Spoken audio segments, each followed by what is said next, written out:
Watch this.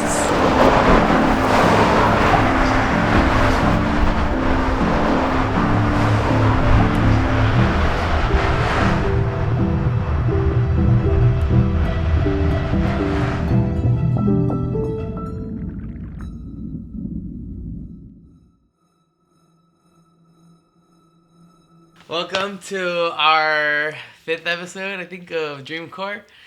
This is our special guest today. You want to say your name? Yeah, hi, I'm Cumbia. That's right. The last episode, I had the last guest. I asked them, what is one question you want me to ask my next guest? And they're like, they wanted to know, how do you love yourself? Yeah. So that's for you to answer. Like in dreams or just... No. Like not necessarily in dreams. This conversation like had strayed away from that. But yeah, I'm curious. Like, how would you answer that? How do you like show love to yourself? I think I like to show love to myself by spending a lot of time on my own. I also am really into like the love languages. I don't know if you've taken that test. Kind of. Like, there's like quality time, physical touch, acts of service, gift giving. Yeah. I think there's one more, but I forget. Yeah. But like, basically, if you know your love language, and mine is quality time, and I think everyone has like a little bit probably, of each of those things. Spectrum. But my main one is quality time, and so the way I love myself is spend quality time with myself. Oh, I like that. So it's like, my favorite thing to do is like read or lay in the sun or like take a walk. Yeah.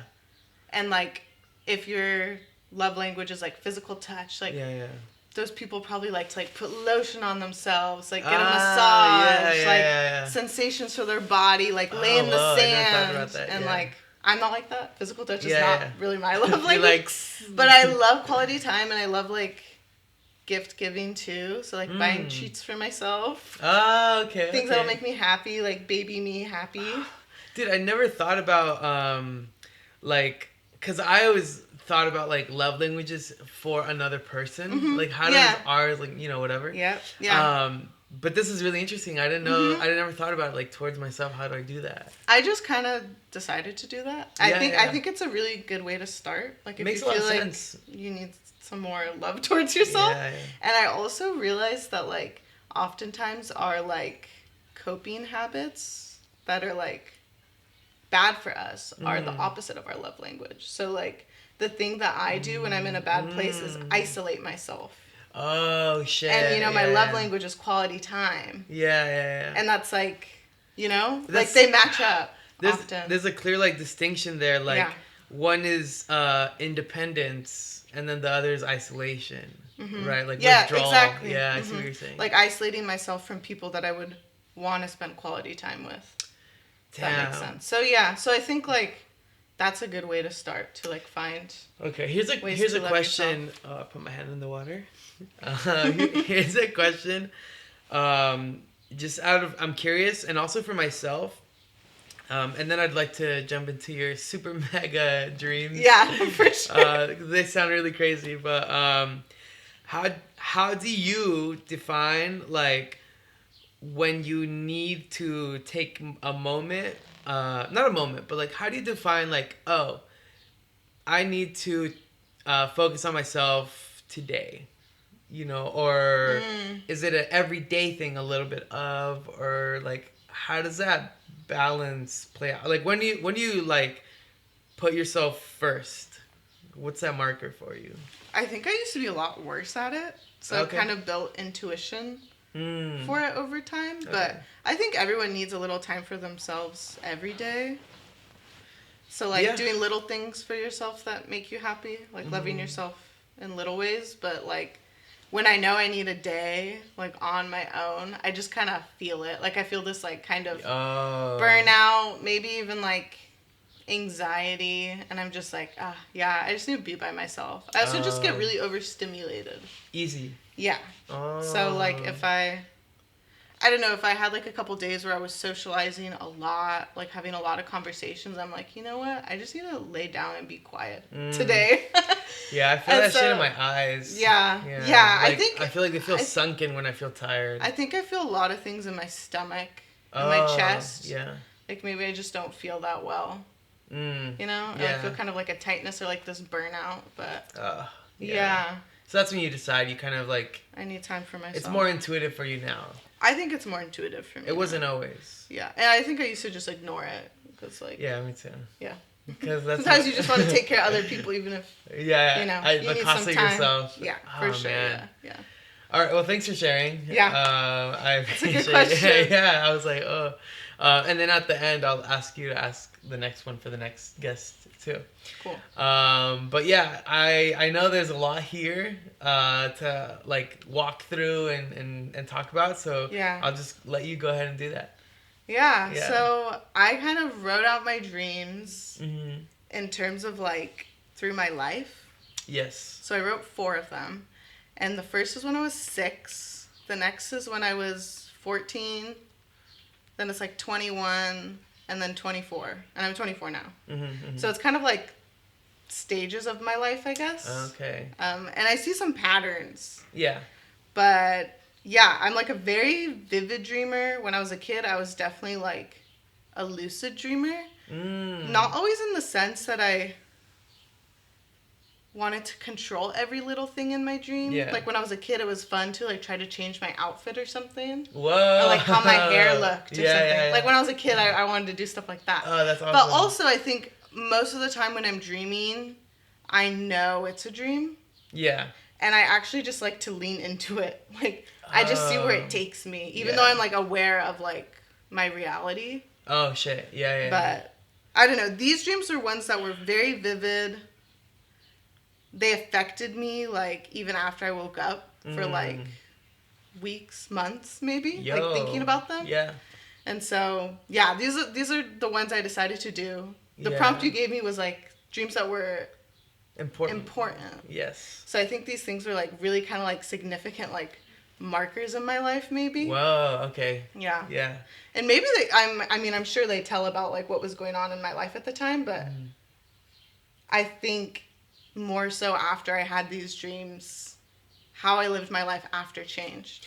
Whoa, so that clearly a really intense impact. Yeah, really intense dreams. On your life. Yeah. So you're a kid, you can lucid dream. Me too, when when you said that, I was like, oh yeah, like, I kind of lost that ability at some point too. Yeah. I don't know why. I also have, like, story-esque dreams. Yeah. And they have impacted me, but I'm curious to find out how, like, what they are and how they impacted me. Yeah, let's get into it. Okay, so first one, I'm 6. And I was telling you, I calculated this because I remember it was when the 4th Harry Potter came out. Yeah. And I guess I was 6 years old when that came out. So that must have been big news, the Harry Potter coming out. If you I remember guess it. so. I don't remember it. I don't know, like, the things you mark in your life. Yeah. It can be kind arbitrary, of random. Yeah. But I don't know. I remember it was that year. Okay. And it was like around that time. Yeah.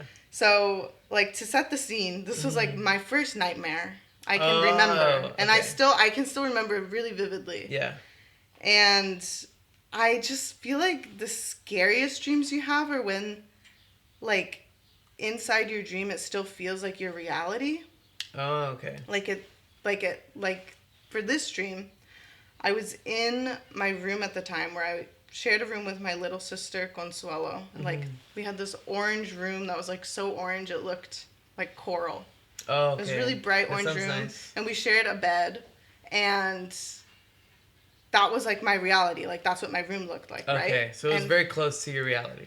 Yeah, no, this is exactly what my room looked like. And then in my dream, we were going to sleep. So we were in bed. And I was, like, laying in bed on the side towards the wall.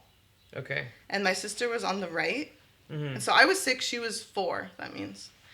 And I remember, like, falling asleep. I remember in reality, like, going to bed. But then in my dream, like, falling asleep. Interesting. And right when I was, like, I remember, like, looking at my sister's sleeping face and, like, falling into like a dream state in my dream. And then like right when I was about to fall asleep, I feel like the blanket of the bed like pulled up on the side. Whoa. And I was like, oh, it's my sister. But then I would like look to her and I was like, no, she's right there. She's asleep.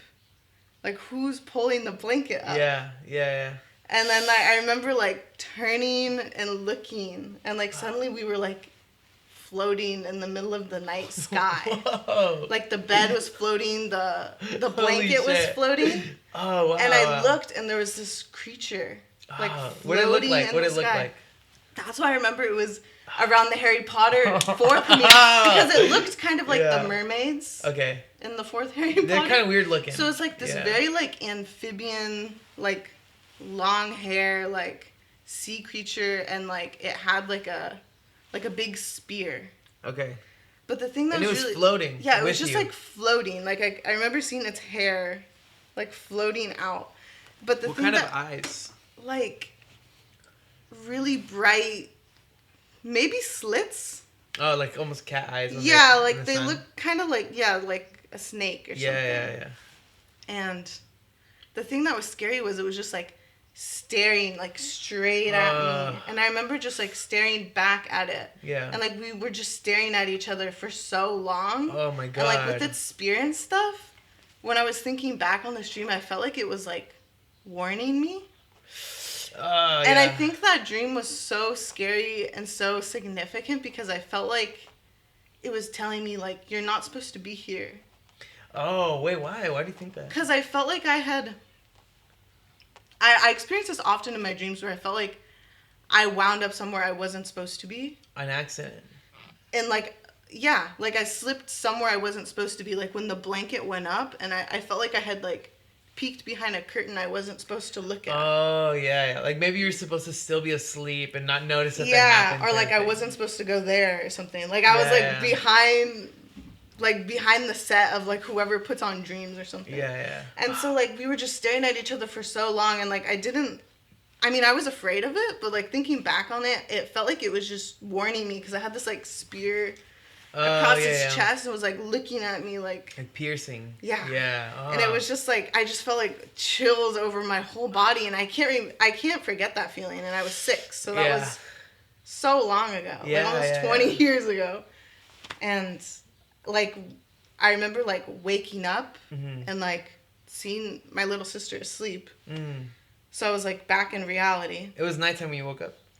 Yeah, it was still nighttime. Okay. I think I woke up in the middle of the night, and like from then on, I was just always afraid to sleep by myself because I felt like the fact that my sister was there and I could remember she was next to me was what grounded me and like got me out of there. Oh wow! Okay, so she's Okay. All right, let's reflect on that a little bit because like that's a lot of stuff happening. Yeah.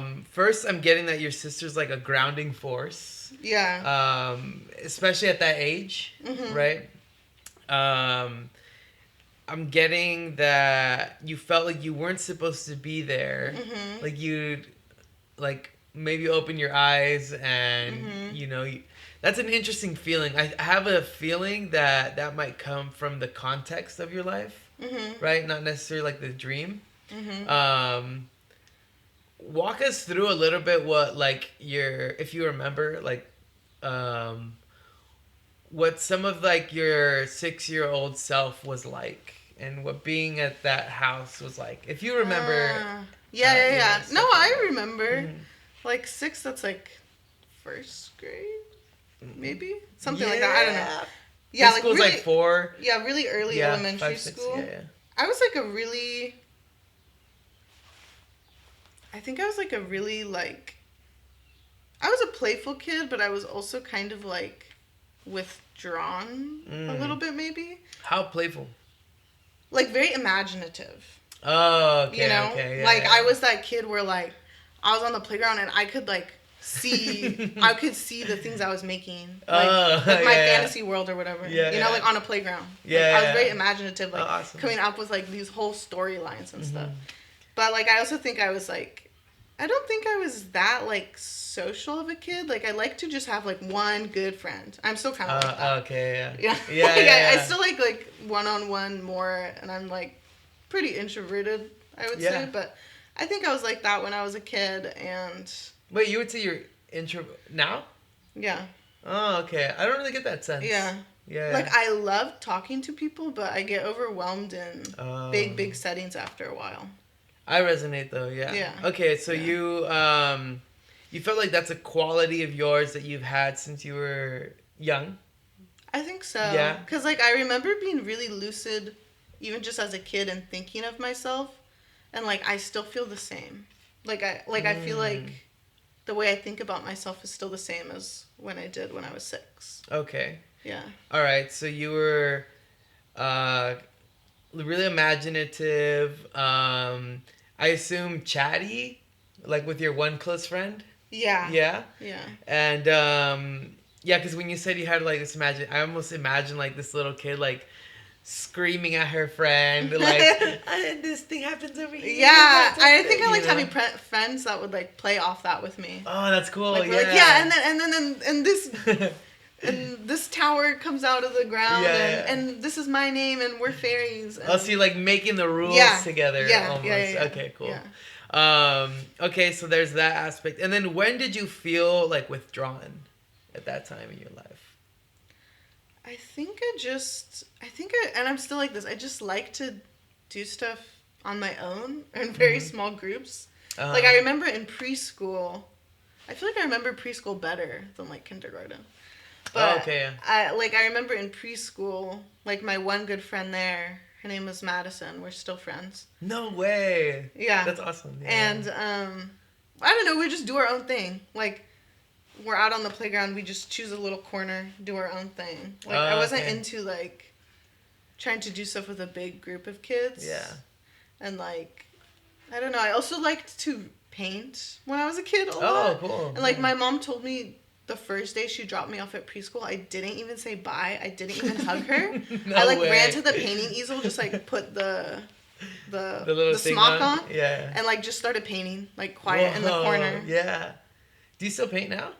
Not really. I'm curious to see, when was the last time you did paint? Probably in, like, high school art. I feel like you're good. I don't think I was ever good, but I think it was, like, a good way to express, you know? Yeah, like, you enjoy I think I just like, those one-off, like, quiet activities by myself. And that's, like, how I was when I was a kid.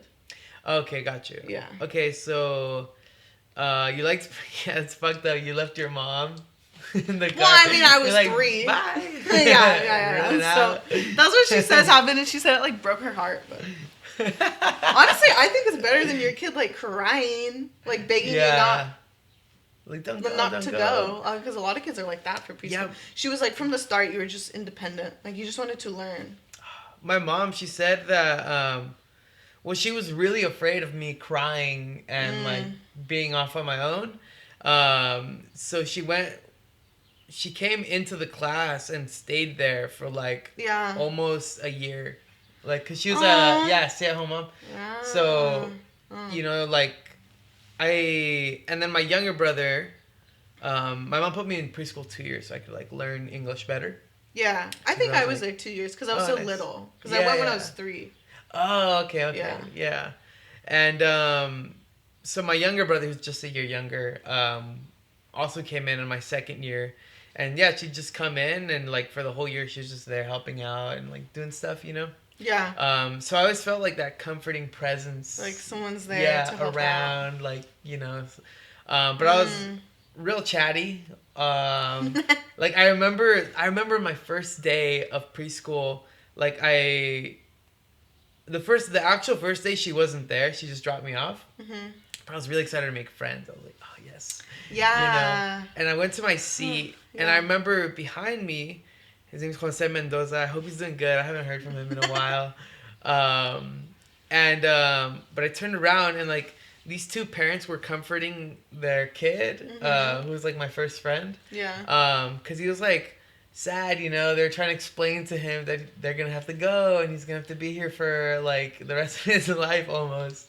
And I remember turning around and I was like, oh, it's no big deal, man. Like, we could just go and do whatever we want now. Like, they don't have to be watching us all the time. And then I remember his mom, like, laughing, and then we just started talking after that, and I think the parents felt, like, finally, like, secure enough for them to leave. Yeah. So they left, and we just chatted, and yeah, he was, like, my first close friend. But anyway. That's cute. Okay, so you were a painter. You left your mom, and you liked the calmness of, like, a focused activity. Yes. Yeah. I'm curious if you know any relevant sentiment from the feeling like I'm not supposed to be here. Like, did you ever have that in your real world as a kid? I don't know. Like, I don't really remember at that time, I guess. Yeah. But that is kind of like, you'll see a pattern in some of my dreams where I'm like, I stumbled into somewhere and I'm not supposed to be here. Oh, shit. But I don't know. I actually don't really know why. Like, I guess I never really thought of, like, spaces in my life that felt off limits. I think maybe my household as a kid was a little limiting. But, okay. Because, like, I grew up in a house with so many people. So there's 5 kids in my family. Whoa. And then for a while, my grandma lived with us. And then for a while, like, 4 of my cousins, like, half lived with us. Okay. Like, some of the time. Yeah. So I think it was just a like, lot of people. That's so many people, so much stimulation. So when I went to school, when I started school, I was like, now I get to be by myself. I'm an independent woman. Yeah. Like, even when I was a kid, I was like, this is my time. Yeah. Oh, that's nice. Because there was just always so much stimulation at home. So it didn't really feel like off limits, but I don't know. Were there, like, rooms you couldn't get into or something? I don't know. I like maybe just like the normal, like going into parents' rooms. My parents had different rooms, by the way. Oh, really? They're divorced now. But like growing up, they had separate. Growing up, they had separate rooms, and they slept in separate beds. And they always said, "That's the secret to a long marriage." I mean, they lasted 30 years. Now we're all adults, but now they're not together anymore. Oh, I don't know. Yeah. Did they divorce when you were a kid or no? No, they divorced like last year. Wait, you know what? When I was like 23. Talking to me about that, and so like I don't know. I don't think that felt off limits, but maybe just like. Damn. I think it was more just when I was a kid. I was always looking for spaces that were my own. Okay. Yeah. And so maybe in dreams where I have this feeling of like I wandered here. How did I get here? It's kind of that feeling of like I was searching for yeah, I think spaces on my own. I see. I can kind of picture that, but I think let's hear the next one. Yeah. I want to get more context and see kind of what kind of patterns pick up. Okay. Yeah, let's do that. Let's jump into the next one. The next one is different. Okay. This was when I was like 14, and it was actually in San Francisco. Oh. Before you? Yeah, before I lived here, as I grew up like 6 hours north of San Francisco.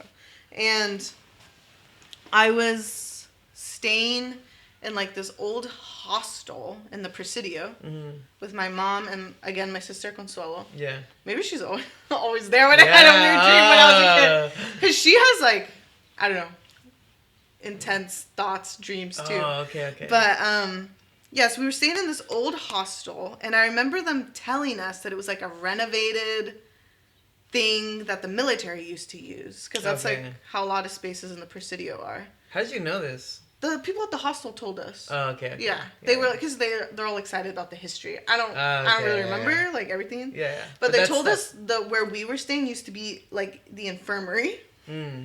And we were staying in this kind of like bunker that was like, I remember all these pipes were coming out of the wall. Oh, wow. And there was no window.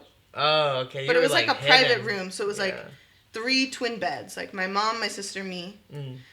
And I went to bed and I just had, this is like one of the only dreams in my life where I wasn't myself in the dream. Whoa. So like I remember looking down and seeing like this very small, like frail body. Oh, and yeah. like I was wearing a dress and like my leg was wounded, and I remember like knowing that I was Vietnamese. I'm not, I'm Mexican, but like, you know, like in my dream I was like, I knew I was like a middle-aged Vietnamese woman. Whoa. Okay. And I remember I knew I had a daughter. Yeah. And like I looked up at the sky and there was like bombs. Oh my God. Like crashing down. And like I remember like thinking about my daughter, like hoping she's safe, and I was like running and running, yeah. like through this field. Like looking for her? No, I was just trying to get away. I think I had left her somewhere to be safe. Or like I had this sense. Yeah. That's something weird in my dreams, like maybe I'm not there for all of my memories within the dream, but like I have memories. Yeah. Like knowing I left my daughter somewhere. Yeah. Within my dream. So it's just like you kind of, your mind like builds context a little bit? Yes, my mind builds context within my dreams. Oh, man. Okay. And so I was like running, and I remember it was like in this big field, and there was like a body of water, and like looking up at the sky, and it was like orange, like the bombs like falling. And I remember like one like landed on me or near me, you know? And like I died, like in the dream. Oh my God, yeah. And like I remember waking up and like staring at the wall, and I was so afraid to move for like an hour. Holy shit. And it wasn't because like I felt fear for myself, but I think I was like experiencing the panic she felt. And like then and even now, I think there was like a spirit there. Yeah. That was like trying to show me how she died. Oh, dude. Okay, so, okay. Did you know the history of that place before? I don't know any history, but I will say I didn't know this at the time, but my grandma on my mom's side. Yeah, she wasn't. She wasn't. I don't know where that came from. That's why I felt like it was someone I'd never met or read about was trying to show me something. Like you peeked into someone's reality. Again, like I felt like I was looking into somewhere that wasn't my my reality. Yeah. It wasn't that I felt like I wasn't supposed to be there. I actually felt like I was invited in. Like you fully knew. Like she wanted me to know. Oh, okay. But like my grandma used to live in the Presidio for a while because she was a nurse in World War II. Okay. Oh, that's what I'm getting. A lot of World War II when you're speaking about this. I don't know. So, like, I'm not a history buff. Honestly, it's embarrassing. I don't know what was happening at that time. But, like, I don't know. I feel like someone was trying to show me something that happened, or just, like, the energy of the room. Well, like, maybe she was injured there. Because I was in the infirmary. Oh, that's true. A renovated infirmary. Turned into a hostel.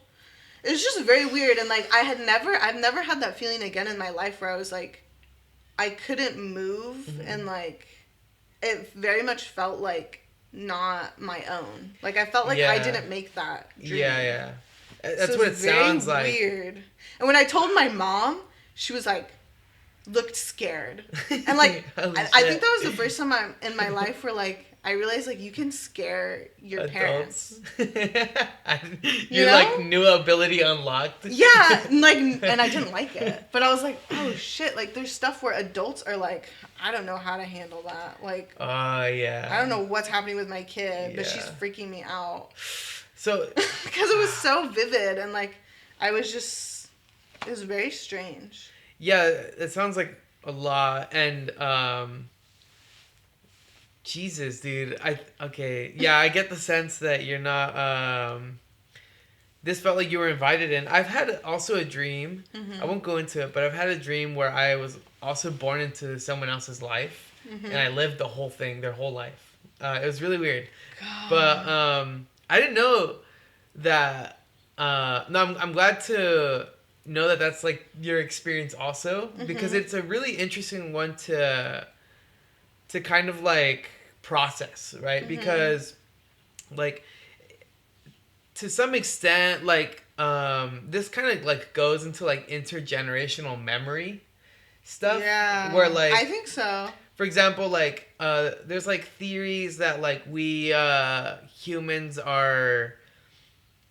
we have, like, really basic intergenerational memories that are passed down as a means for our own survival. Right. Like, why we're afraid of the dark or high places. Yes, like, these are things that are more intuitive to us. You know, like, even kids, if you see them, like, over a ledge or something, or in some dark place they feel like an intense fear. Yes. And some people think that that's like passed down genetically, yeah. like for our own survival, understandably so. Yeah. And moving in that direction is like also like things in the dark, or things that mimic like creatures in the dark, are also like intergenerational memory, like from like early human beings seeing like something in the dark that like maybe threatened their own survival.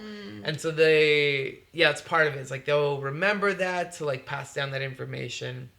Right. Or it could be passed down like through language, like just like by. True. But I don't know, like anyway. Yeah. This has some of that into it, if because you said your grandma was a nurse. Yeah, she was still alive at the time. Yeah. But yeah, and actually, I'm not genetically related to her. She adopted my mom. Interesting. But I don't know. I mean, the stories could pass down. Yeah. Yeah. Still. Yeah. But okay, I think before like picking more into this dream, I do want to know like what you think. Like, oh, hold on. Oh, every time I go up those stairs, my heart's like. Oh, you ran up there? Yeah. Yeah. This thing. Yeah, I want to know how you, like, if you could make an assumption in like a spiritual sense. Yeah. Of what is happening, what would it be? A spiritual sense? Yeah. Like almost a religious. Mm-hmm. Like if you had to think like, oh, if spirituality and like gods and all that stuff is real, like why would I have this dream? I don't know. It felt like someone that died like wanted me to know how they died, and maybe they were trying to get like a message to me like about their daughter, or maybe even the place I was staying at. Like I didn't feel in danger when I got there, but maybe they were trying to let me know like the history, like it's fucked up or something. Yeah. I don't even know if that's in a spiritual sense, but no, it doesn't have to be, but it's good that you pointed that out, because I'm assuming like when you and your family got there, like they were pretty excited about telling you some of the history. Did they mention like bombs or any of that? No. I think we were supposed to stay another night and we left. Oh, why? Whoa. Because I think my mom was freaked out. No way. It's her creepy kid. Oh yeah. Oh, you scared this her? is something to go back to like how I was when I was younger. When I was a kid, I always wanted to visit graveyards. Interesting. Like after preschool, I would want to go visit a graveyard and like sit there. How come? I don't know. I don't remember it super well, but like I remember the feeling of when I was a kid, like asking my mom when I got out of school, because I felt really calm there. And so my mom, when I was a kid, thought I could like talk to dead people. Ghosts and stuff. Yeah. What is your understanding of what a ghost is? I think a ghost is like. Also, when I was a kid, we always just said spirit, because my mom's like, "Don't say ghost, because it's creepy." And like. Oh, okay. I like that. So like to me, they're like spirits that are like. They've died. Their physical body is gone, like decomposed, whatever. But like what was there, like their soul is still kind of floating, because they don't really want to settle anywhere. So they might still kind of like float around places that are familiar to them. Oh, I see. Before they like go settle wherever. Whatever's next. Yeah. Or get turned into something else. I don't know. Yeah. It sounds like almost like in this like war dream that like a ghost accidentally like, or spirit like may have wandered into your brain. Yeah. While you were asleep. And showed you their last moment that maybe they never got closure for or something. I think sometimes, like, and I feel this with all of these dreams, is like, I think to the dream world or to spirits or whatever, I feel like I'm like this vessel, like an open vessel or something. Oh, shit, yeah. And I think it kind of freaks me out, but I kind of... You invite it? Or no? Sometimes. Okay. I think when I was a kid, I would get kind of freaked out. Because I think my mom realized when I was really young that I was, like, kind of a creepy kid, I guess. It's like, I don't know. Like, if I had a kid like that was like, let's go sit at the graveyard. And, like, I had a dream where I was this woman and I died. And I think she was trying to show me. Yeah, it's pretty creepy freaky. Kid shit. Yeah. I think my mom told me when I was young that, like, I'm not going to tell you there's not scary things out there. But you can choose what you let in. Whoa. What do you think of that? I live by that. Really? Because I've never believed in, like, when people are like, I don't believe in ghosts or creepy stuff, or I don't know, like, bad things happening. Bad things happen. Things you can't explain happen sometimes. And, like, I think you can make a choice. Wow. Like, you can, like, sometimes when I felt really scared as a kid, like, after a dream, like, after I had a really bad feeling, or, like, like, felt really freaked out, I was just, like, I've never been religious, like, I never really prayed to, like, God, but I just, pray, I often pray to, like, dead loved ones, like, grandparents or something, where I'm, like, protect me, like, I don't want this right now, can you send it away? Oh, whoa. Like, can you send it on its way? Yeah. And I've always felt protected by that. This is a way of thinking that you came up with yourself? Well, that's kind of like what my mom would tell me to do. Like, she would tell me to talk to, like, my dad's mom, Tita, or now both her parents are dead now. Like, think of dead loved ones. And kind of now what I came up with is just, like, your ancestors, you know? Because they're all there somewhere. Have you ever seen them in your dreams? Your ancestors? My ancestors? Yeah. I don't think so. Not that, like, came up super familiar, like, where I was, like... Mm-hmm. Or a loved one that's passed away. Yeah, I was seeing my grandparents a lot. How do you react to that in your dream? It's really calming.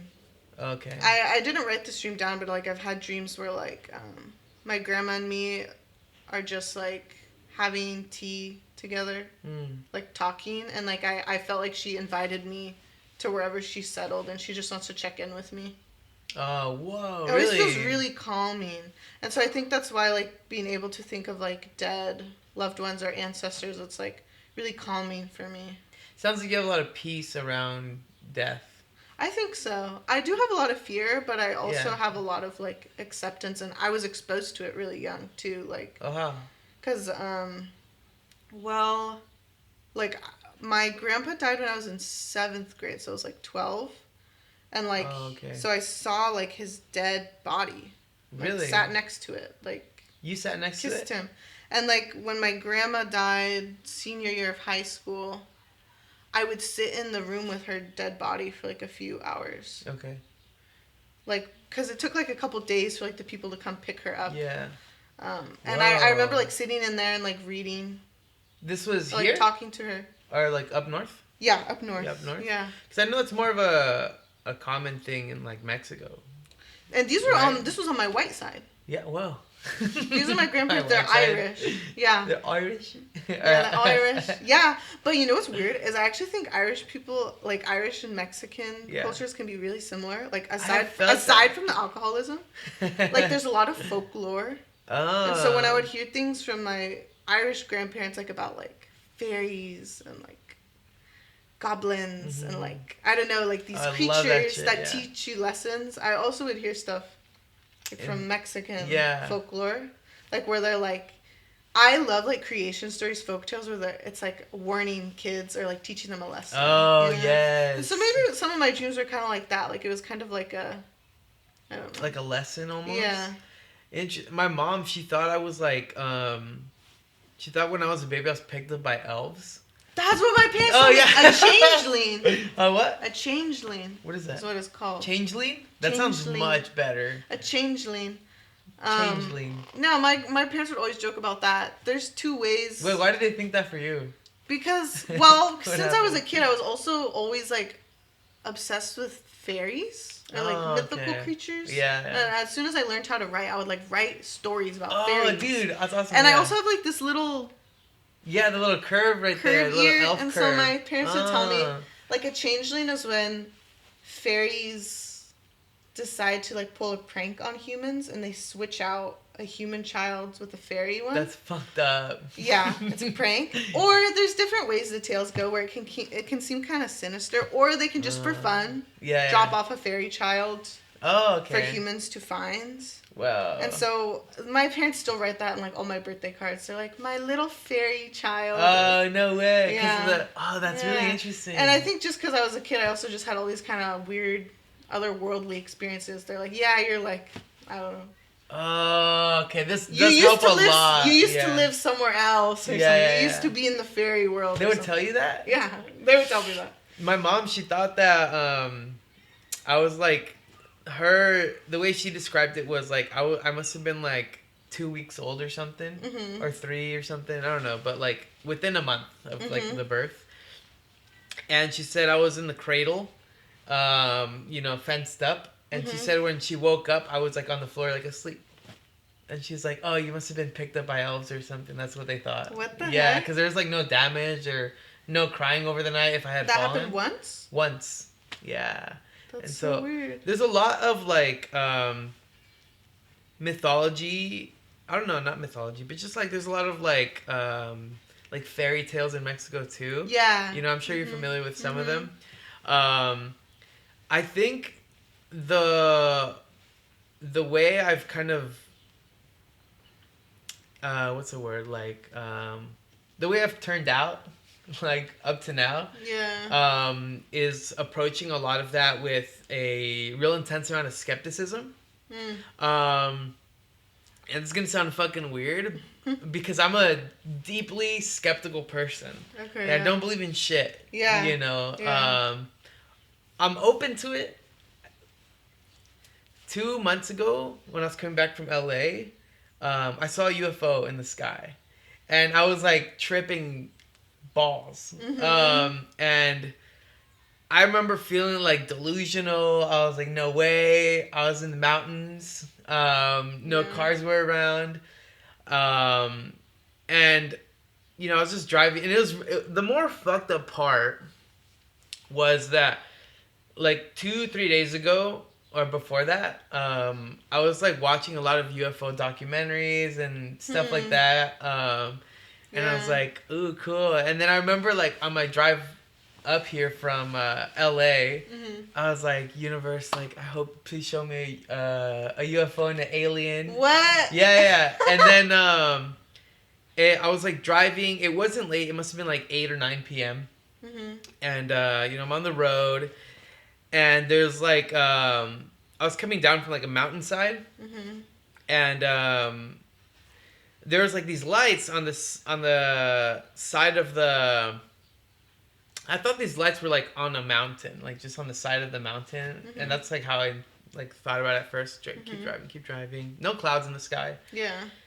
And then I get close enough to see that there's no mountain. There's just like stationary string of lights, like at an angle, and I was like, what the fuck is that? And then I kept driving, and it started like floating overhead, and it just looked like stars, but like a string of them, like right next to each other, not blinking or anything, just like flying. And I was like, nah, no way. Like I started like feeling so scared, and then I was like, fuck, okay, like I gotta get a video of it. And so I'm driving, I get my phone, and I'm like trying to get a video. It's like, of course it's like too dark. Yeah. I'm like, oh, classic. And so I was like, fuck it, like I have my camera, I'm gonna like pull over to the side of the road, and I'm gonna get like a really good picture. Right? So I pull over to the side of the road, and there's nobody around, and like I'm looking at it, and I grab my camera, and I start putting on like the telephoto lens so I can get like a really good shot of it. I'm like, I'm gonna get the shot. And as I'm putting on the telephoto lens and looking up at it, it vanishes into the sky. And I was like, oh my god, like of course. And then like I started having these thoughts. I'm like, dude, I'm fucking delusional. Like maybe I'm really tired or something. And I was like, no, like none of this is true. Like I know that I'm like fully awake. And and I kept driving, and like I was like, dude, why did I ask for this? And like where I had stopped my car, it was just real dark, and like as soon as it disappeared, I was like looking around, like the complete darkness, and I was like, fuck this, I'm driving away. And so I was like on the road, and I was like I was like, oh, who do I tell? And I was like, dude, if I call my mom, she's gonna believe me. She's gonna start praying for me, and I'm gonna get even more freaked out. And I was like, scare your mom. I was like, I don't want to do that. And so I called my friend Jorge, and it's funny. He was on the.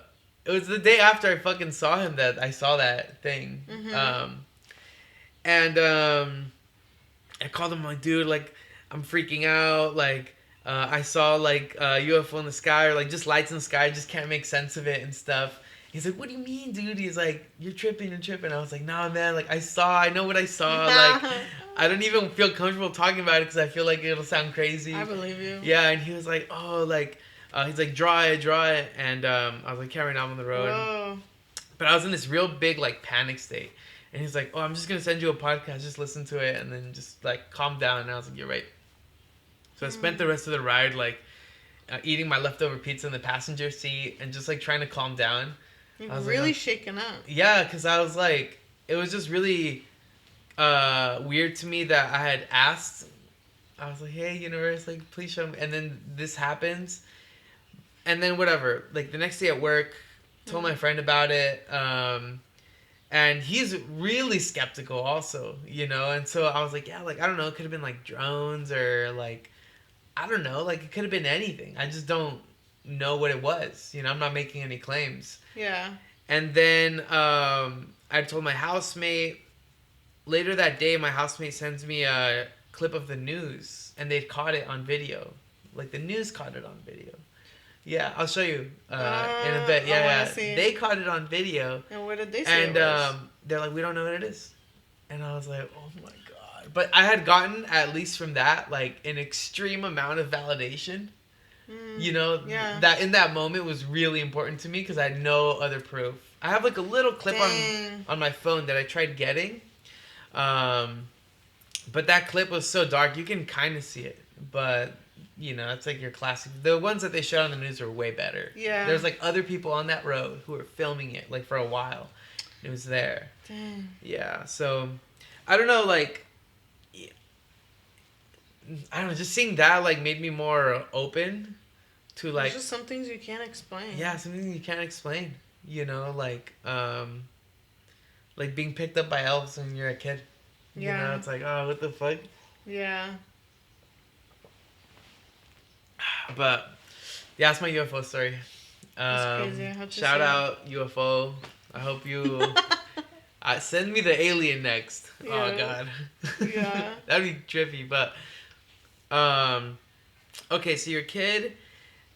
It sounds like there was a lot of, like, mysticism. I don't know if that's the right word. Yeah, I would agree. Yeah. Around your childhood. Yes. Which I think makes kids even more imaginative. Yeah. Right? Because suddenly they're given a new set of tools. I was never, like, shut down about my imagination. Oh, that's awesome. They always, all of them, like, my parents...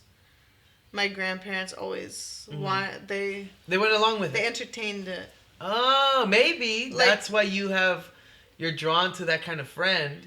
Yes. Right? Definitely. Yeah. I need like, even now when I hang out with my friends, I'm like, this is a play date. Yeah. This is imagination time. Yeah. But, like, yeah, like, my grandparents, when I was a kid, like, we would build fairy houses, and they would tell me, like, the fairies would come to live there. And you had to build it out of, like, natural materials or they won't want to live there. Oh. So, like, they definitely, like, went along with it. And that's just kind of how... I think that's just how I grew up, like, with a little bit of imagination and playfulness. Lot. It sounds like a lot. A lot, yeah.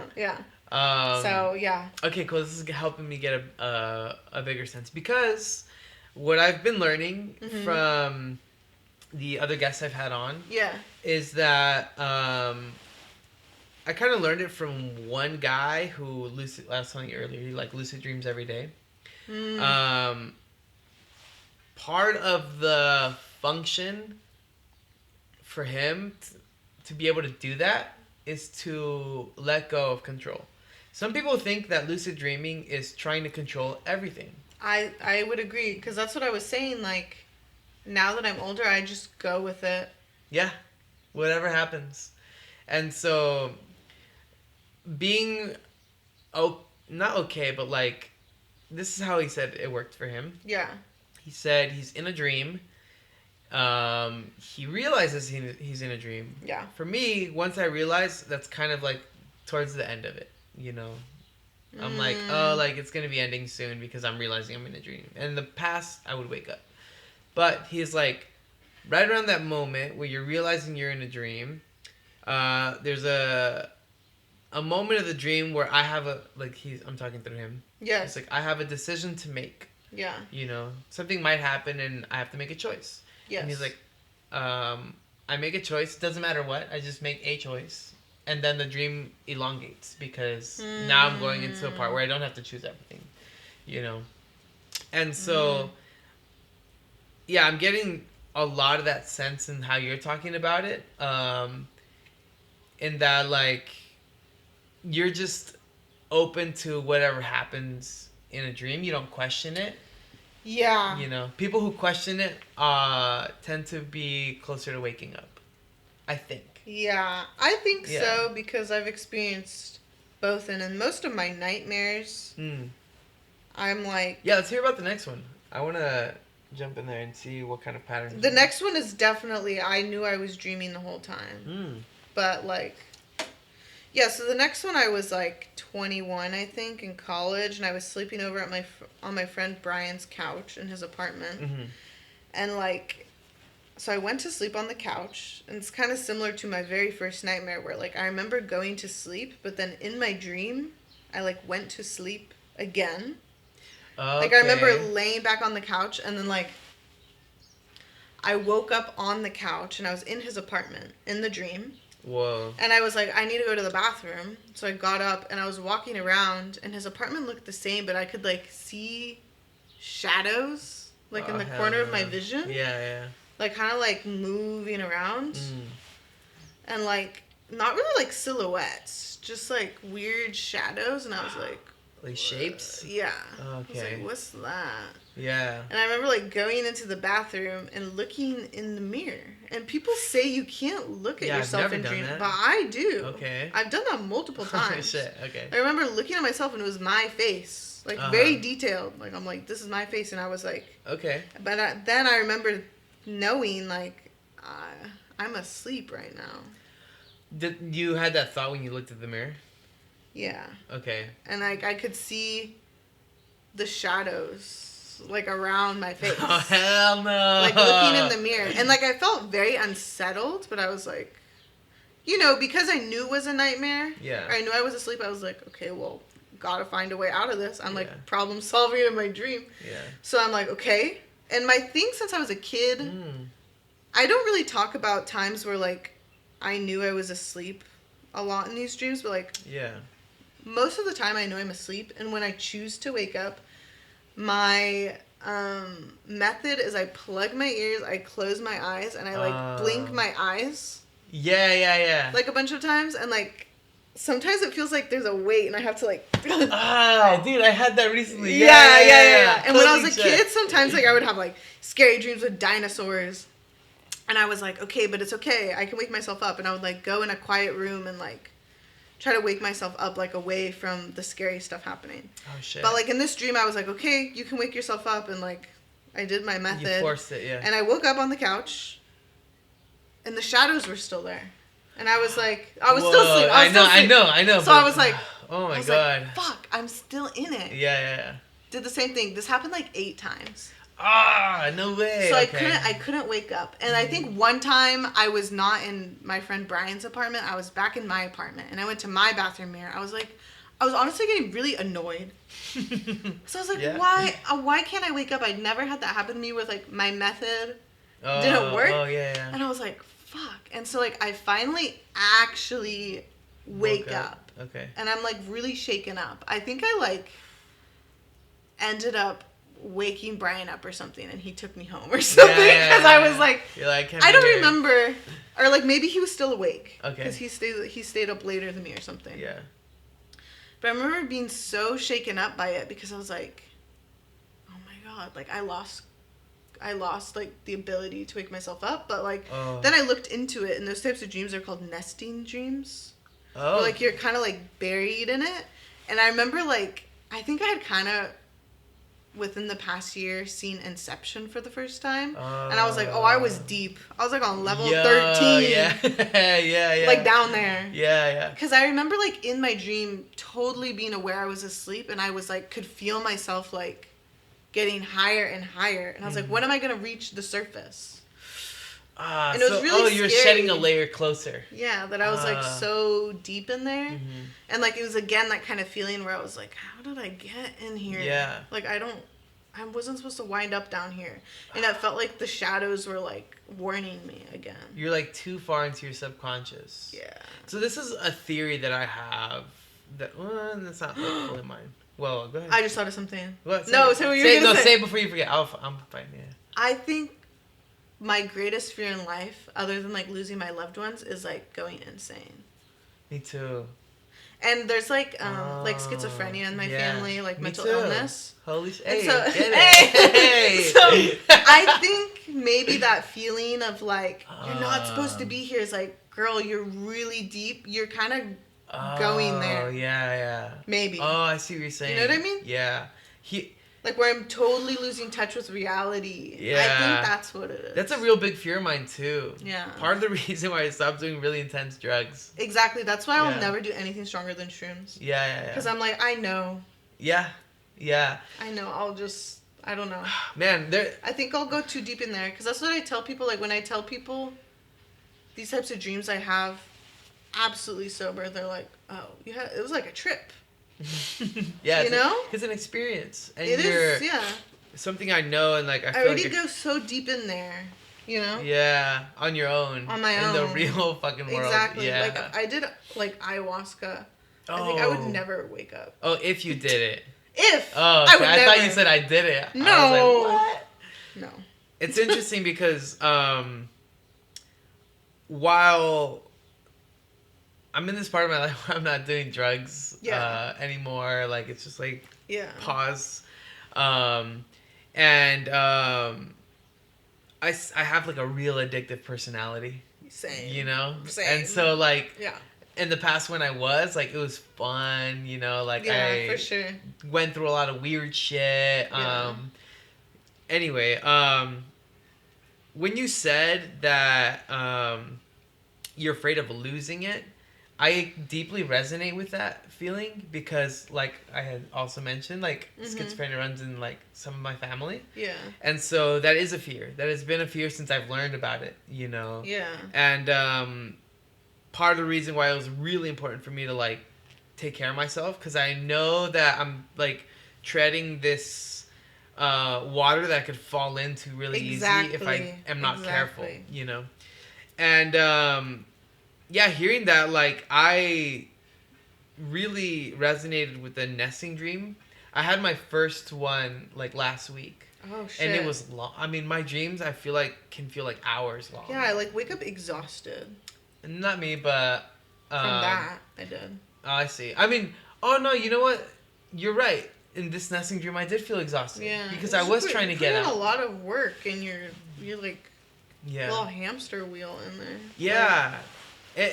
I don't know, because I also feel like one idea that I've kind of like been toying with is like that a dream is like it can be a few things, I think, but one thing I'm interested in is if a dream is like a look into some like alternate reality, you know, like I feel that way often, you know, and like but the reason that, because I'm a real skeptic, the reason that I'm more open to that kind of interpretation recently, I was listening to a like this podcast where this guy interviews like man, I forgot his name, but it's like a famous like psychedelic researcher.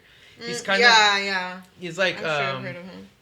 He's known for like recently they've been testing like excuse me. They've been testing DMT in a prolonged like experience for like the patients, right? So like if you would come into like the research lab or whatever, they would, you know, like a DMT trip lasts like 15 minutes. I've never done it, but that's what I learned from that thing. It lasts about 15 minutes, but what they do here is they drip more into an IV, like every 15-ish minutes, and so prolongs the DMT experience. Okay. And it can be really easy to write off the researcher as like someone who's just like really obsessed, or someone who's like just like a drug fiend or whatever. But this researcher believes that there's more there. Like, his whole argument is like, he's like, oh, our minds are constructed to build worlds, like the way that our mind is constructed to build like this world for us, to like interpret color, to interpret sound, because without it, like, everything is kind of extremely arbitrary. Like, colors only make sense to us, sounds only make sense to us, like everything is relative to the mind, right? The mind is like this world building machine. That's what he claims, right? And so he says they have found that like in some of their like DMT like prolonged trips, a lot of the like trippers or whatever would experience really similar things, like seeing little elves, or like this geometry. And his understanding is that like maybe under the experience, your mind's senses become more attuned to another frequency that we can't see when we're awake, and that under that experience, our mind is as a world building machine interpreting that new frequency that it doesn't regularly have access to, and trying to create this world within it. And I'm like, whoa. So like, my thing is like, what if that's what some people who are more prone to like schizophrenia are experiencing, like some kind of attunement to a different kind of like frequency, that maybe can be hard to be or like existing in the regular world. I don't know, what do you think about that? I think that doesn't seem wild to me. I also think, like, I grew up around schizophrenia and, like, dementia, too. Oh, okay. Which can, like, honestly be really similar. Oh. I don't know scientifically what's happening in your brain, but how those people behaved around me could be really similar. Oh, well, how do they behave? I don't know. I've never been... Like, like, my grandma, when she lived with us, had dementia, and she just, like... is reality jumping all the time. Wow, like remembering her childhood, making new ones. She looks at me, sees her son. You know what I mean? Yeah. And like what I learned at that time was like to meet them where they're at. And I think because when I think I was like, when that started, like when she moved in with us, I think I was like 13 or something. Oh wow. But like learning how to be around someone with dementia, I think that opened my vessel even more. Or whatever even more. And so like what I found is me and my siblings as well, like specifically the sister I've mentioned multiple times, Consuelo. Yeah. And my big sister Savannah, like for example, living in a city where people have mental issues and have drugs and you're on public transit with them, you're existing with them all the time. People get really afraid of that. And I'm actually not that scared of it. Yeah. Because the few times where like I think those people get kind of drawn to me and my siblings because I just meet them where they're at. I'm not trying to like act like an asshole. No, or change what they think like is they true. come up to me, they ask me a question. Like people have asked me like, "What year is it?" Oh wow. I tell them, or like they start telling me these theories. I'm like, you know what? Yeah. Shit. Yeah. Like, that's right. Or like one time I was on public transit with my little sister and like this guy was yelling at everyone, like being really aggressive towards everyone, and towards us he was trying to like protect us, and he was calling us his little twins. Whoa. And he was protecting us, and like I think it's just because like we meet people where they're at, And like another time, this lady came into like a McDonald's and she was like saying it was Christmas. It was like the middle of August. she was like telling everyone Merry Christmas, and she was like, it's Jesus' birthday. I said like Merry Christmas back to her. Oh wow. And before we had even talked, she came up to me and she had like a bunch of stuffed animals. Yeah. And she like came and gave me one, and she said Merry Christmas to me, and I was like, thank you. Oh, that's so like, cute. Merry Christmas. Yeah. You know? Fuck it. Like, fuck it. And then she gave her sister one too. We were at a table with like 6 people. She ignored all of them. Oh wow. She just talked to us. What do you think it is that draws in somebody like that to you or your family? I don't know. Like, without any interaction? Yeah. I don't really know. I think it comes from that place where, like, I think I just have a little bit of that in me, probably. Yeah. Maybe they can sense it. Kind of on the same frequency. Or, like, if you're talking about the frequency thing, like, where you're literally on a different frequency and you can see other things, maybe I look different. Oh, wow. I don't know. Yeah, that's like, crazy. Maybe I have a different light around me. Yeah, or, like, they see my face more clearly and they're like, oh, there's someone I can talk to. A different, like, celestial body. Yeah, and then, and then the way I also talk to them, like, I'm, like, mm-hmm. just talking to them wherever they are. And that's, like, just real good advice in general, just to meet people where they're at. Also with kids. Yeah. I also grew up around a lot of kids, because kids can kind of act like that too. Yeah. Because they're really imaginative. Yeah. So when they're seeing things, like saying things, like they give you a phone, they're like, oh my god, like someone's on the phone. They have like a big restaurant order. Like, can you take care of it? I'm like, oh yeah. Yeah, hello. Yeah, and I like take care of it. Yeah. You know, I'm not gonna be like, I'm busy right now. Yeah. Like, shutting kids down is the worst dude, thing. I agree. And I agree, shutting people down with mental illness. Yeah. Like, the worst thing. Yeah, you know, yeah, that's so true. Like, with the kids thing, too. I think, I love being around kids. Me too. You know, yeah. I get a real, like, kick out of just, like, going along with whatever reality they're in, too. I love it. Yeah, dude, like... I love to play. Yeah. Like, it's just fun. Yeah. And, yeah, I think that shows up in my dreams. Like, I just... Yeah, I did. So... I don't know what's going on in there. It's really helpful that, like, it seems like you've done a good amount of, like, introspection on your own. You know, about, like, wow, let me do this.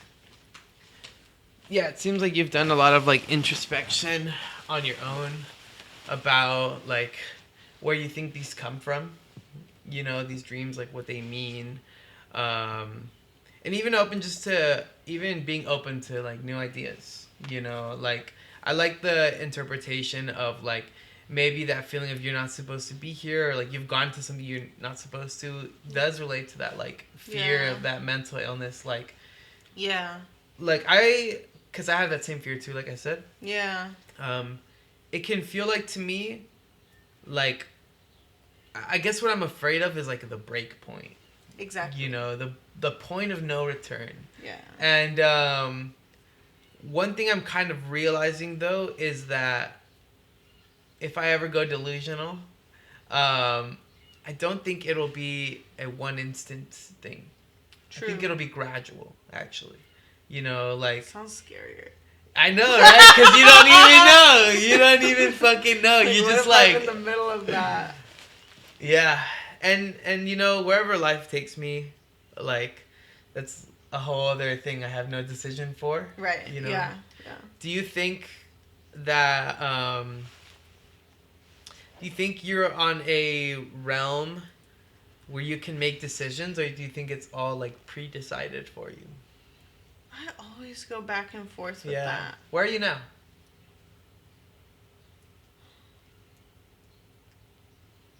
I don't even know. Mm-hmm. I think when I was a kid, I leaned a lot into, like, destiny. Yeah. Like, things happen as they should. Things are planned. But I think I'm more at this time in my life where, like, things, like, the universe, because I'm not, like, religious, the universe doesn't actually have a plan, and it doesn't actually judge you. Like, it's just watching. Oh, man. You know? And, like, that's, I think, because I always had this big weight as I grew up, like, where it's like, am I making the right decision? Oh, yeah. But there's actually, it's not. Yeah. There's no it doesn't right exist. or wrong. Yeah. Because this is my reality. Like, I'm going to do what I do, and, like, I don't think it was planned or anything. I think in the mix of that, like I also agree. Like I don't think that there are things that are like right or wrong. Yeah. But I think what matters a lot is my relationship to things, and I'm thinking about specifically like substance. And I'm realizing this part of my life that a lot of things can be substances. You know, like food, sugar, caffeine, Totally. like Yeah. human interaction, you know, extroversion, things like Yeah, that. Like a yeah. lot of things can mimic a substance. Totally. And I'm in this especially with an addictive personality. Yeah. And I think that's like part of like Yeah. why I'm framing it this way. Totally, yeah. Actually, like what you just said right now is like making me reconsider because I'm like, oh, like, am I framing things this way because I think I have this addictive personality? How real is like this reality I'm constructing? You ever have that thought? Yeah, I have that all the time. And I feel like I just lean into, well, you know what is real for me. So Okay, we both. whatever. Yeah. Like, that's the other thing about Yeah. dreams. Mm-hmm. That's like a third of our life, right? Yeah. That we're asleep. Yeah, we're asleep. That's part of my reality. Whoa, yeah. And like I don't remember the name of this book. I really want to read this book. Mm-hmm. I'll look it up after this, but there's like some book where it talks about that, where it's like since dreaming is actually so much of your life, if you can't gain control or acceptance in your dreams, how will you have that in death? Oh my god. And then you think you'll get stuck or something? I don't know, but like I think maybe like the peacefulness of it, because I think dreams can kind of mimic like another life. Like afterlife. It's kind of, to me, it is kind of a trial run for like afterlife. Yeah. So I think that kind of links to how I feel about death too, and like it's just weird like talking about reality, because I'm like, well, that's part of my reality. Like my next dream, I was living somewhere for months. Yeah. And I had a different mom, and I think about her all the time. Get into it. Get into it. This dream, this is like maybe the happiest. It's a little melancholy, but like this dream, I was living in Norway, like in the countryside. Wow. And I've been to Norway. I've been to Oslo. I was there like a week, but it wasn't there. But I knew it was Norway. I was in the countryside, and I had a mom, and like what I wrote is, she was a kind woman with sad eyes. Like I remember what she looked like, and like in the dream I was like, I took a train into like the nearby city with two of my neighbors, and we were like clubbing all night. Hey. And then we came back home, but like what we were talking about before, like I had all this context that I'd been living there for months and months. Oh, yeah. Like kind of recent, but like within 6 months I had been living there. Yeah. And like I knew that my mom there, like in Norway, like at one point she had a husband and another daughter, but they had died, like in some tragic way. And like we had kind of adopted each other. Oh, okay. Like become each other's family there. Yeah.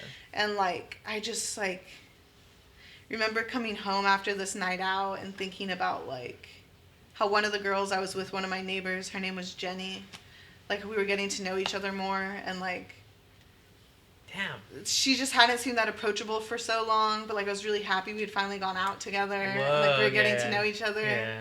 And like I was telling my mom about that, and she was like, my mom in the dream, and she was like, she was like really excited for me, and she was like, yeah, I think it's good, like I think it's good you're becoming friends with her, like it's good for you to like connect with people out here, because there was like this sense that we both had like something kind of tragic happen, and that's why we had like adopted each other.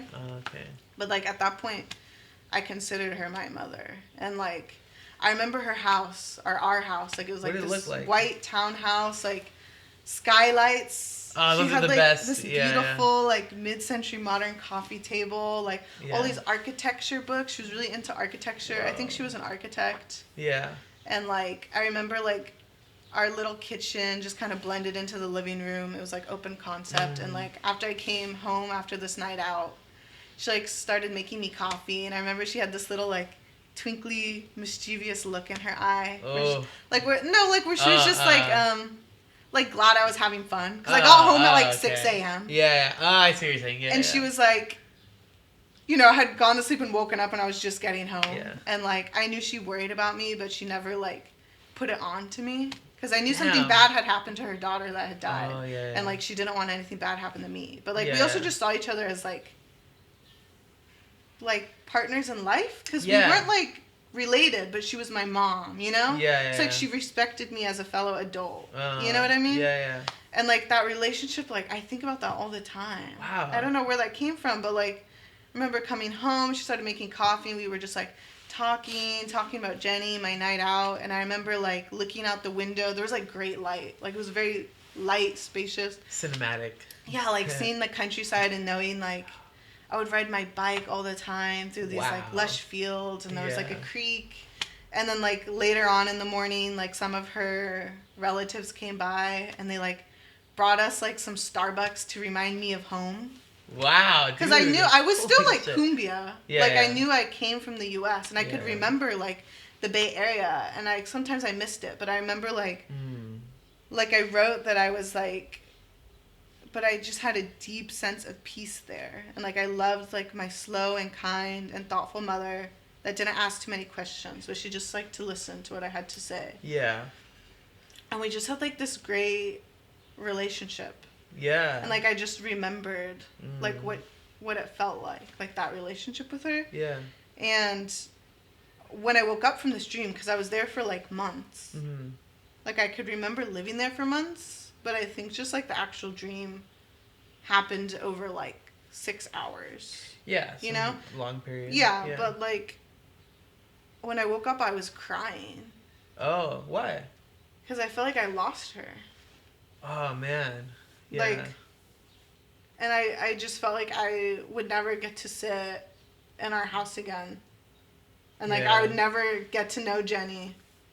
And like I would never get to ride my bike around again. Yeah. And it was like this deep sense of loss where I was like, yeah. This was kind of similar to like other dreams where I felt like I was like reality jumping, or I ended up somewhere else, but I actually felt like I was in the right place. And when I woke up, I was like, is this the right place? Oh. Like I had settled where I was supposed to be. Yeah. And then when I woke up, I felt like I'd been pulled out of it. At that point in your life, what was your like emotional place with where you actually were?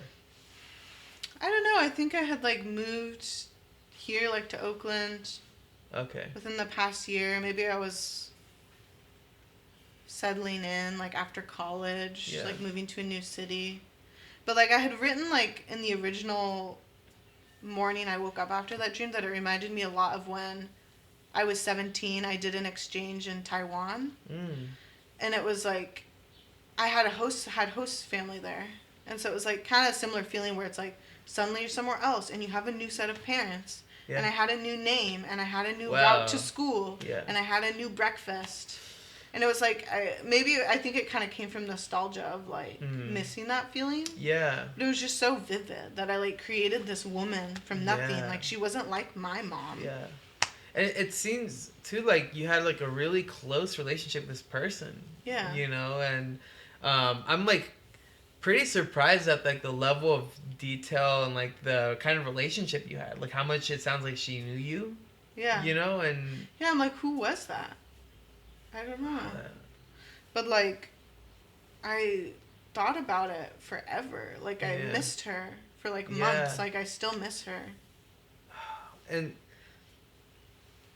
yeah, so there's like the motherly figure. I correct me if I'm wrong. I'm assuming based off of that you have like a pretty like solid connection with your own mom.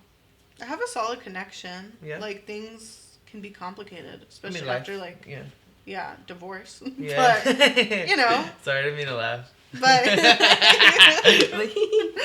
yeah, I don't know. I mean, I think I have a pretty good connection with both of my parents, but like that's the thing is like she was nothing like my parents. Yeah, she's this other person. Sometimes I think in our dreams we project an ideal like world. Yeah, and it's not like I would prefer her over my real mom or anything, but it was like I missed whatever reality that was, where like my mom was this person that was like so gentle and like not judgmental and just letting me exist, and that felt so good. Sometimes we have like really nice things happen to us in life, and when they leave, like we're left with grieving, that thing. And Yeah, this is what this that's sounds what it felt like. Grief. Yeah, grief. I woke up and like my face was wet, and I was like sobbing. Yeah, dude, that's really sad. Because I felt like I had to Yeah. like, what I wrote was like, I felt like my life was stolen from me. Oh, I see.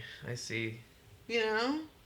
Because it was so vivid. Yeah. Like this life I'd been building there. Yeah. And then I was like, did you ever write about this? No, I did. Yeah. I wrote that morning after about it. What if you were to take a guess? Say this person's real. They're in Norway. You know.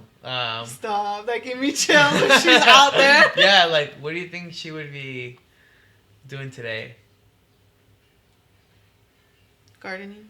Yeah, maybe a new garden or something in the house. Yeah, they also seem to really like stable. Yes. Right. So stable, so comforting. Like it reminds me of. Do you know Carla Morrison?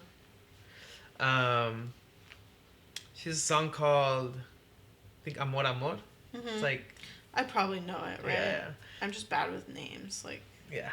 But yeah, she has this line that it's reminding me of. It's like you're so grounded like the sun. Like, eres tan cierto como el sol. And I'm like, oh, like. Yeah, she felt so warm. Yeah. And, like, I remember writing, like, every little interaction with me, like, she was making me coffee, like she always does. Or, like, when I came home, the way she looked, like, that sparkle in her eye. Yeah. How she always looked at me. Yeah. And, like, how she just listened without judgment. How she always did. Like, we had a routine. Is that a kind of connection in your life that you still long for? I guess so. Yeah. Like, I don't think it necessarily has to be a mother figure. Mm-hmm. But I really find so much comfort in people that are, like, a little older than me. And they're, like, really, really stable. And I'm allowed to just, like, exist there. You know? Yeah. I love older friends. Yeah. Yeah. Because it makes me feel like, like, when I get to that age, it's like I'll be a little more calm. Yeah, and it was. That's how I see it. It was. Yeah, it was like it's nice to be around people like that, and like, I don't know, you just feel safe. Yeah, I have some relationships like that. Yeah, I'm not suggesting that that's not the case. I also think that like a real relationship in life, like, and I'm talking about all kinds. They have so much like variation and complexity. Yeah. You know, to them, they can't be like this one moment.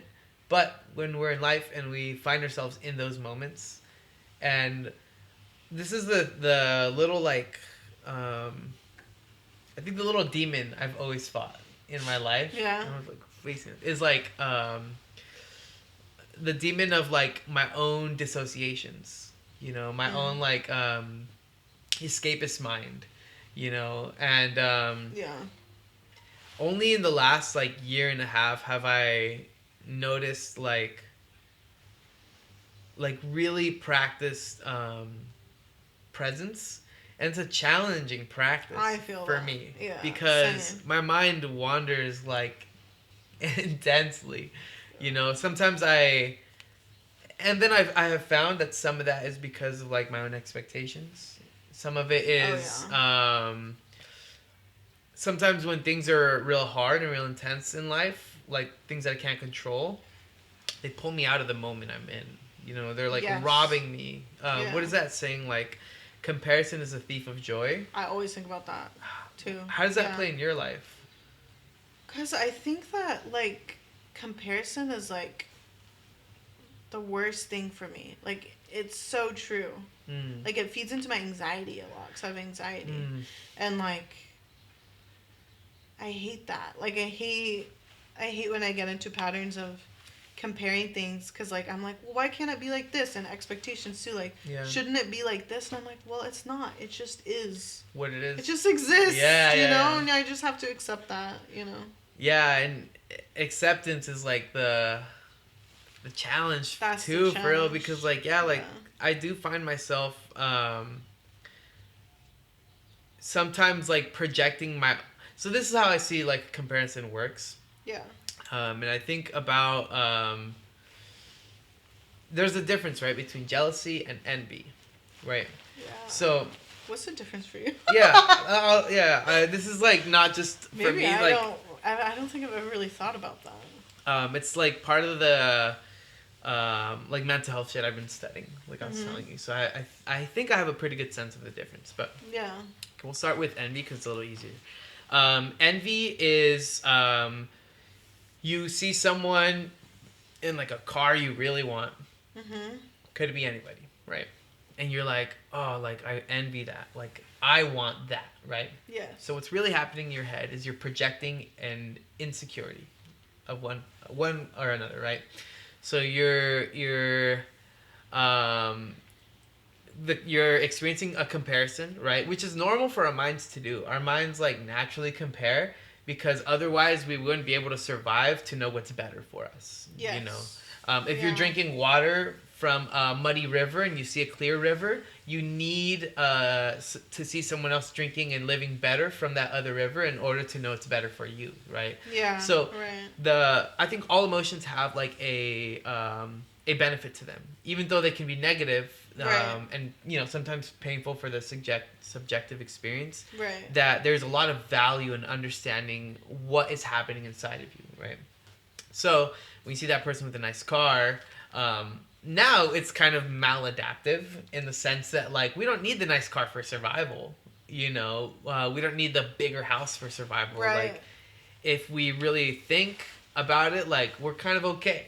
You know, like in terms of survival here in the U.S. You know, but that's the function of it. You're projecting an experience that you assume would be better, right? But what it does is it will always take you out of the present moment because you find yourself caught in this loop. Yeah. Where this insecurity in you is so strong and undealt with, right? Because there's insecurities that are conscious that we're like, oh yeah, I just feel insecure, you know, and then there's subconscious ones that we haven't looked at because we don't have the kind of awareness to understand, you know, why we're feeling this insecurity. Yeah. So that's envy. Envy is about the comparison, but the trick with envy is it can happen with anyone. And there's a particular situation in front of you that you're making that comparison to. For me, it's been a lot about money. Like being like having grown up in like sometimes like real intense poverty. Yeah.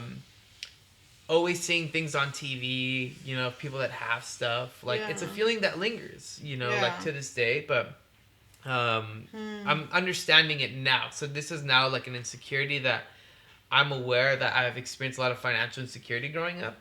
And I see how it plays into other people. And so if you want to get over something like envy, it's important to understand the insecurity in you that's happening. Recognize that you're in your own, it is what it is, you know, and you can make a difference within yourself.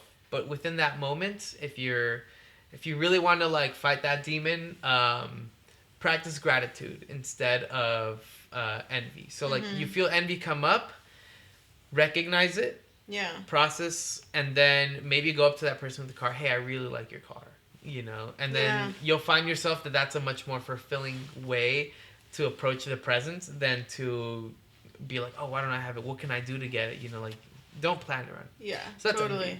And then there's jealousy. So jealousy happens around a particular person, right?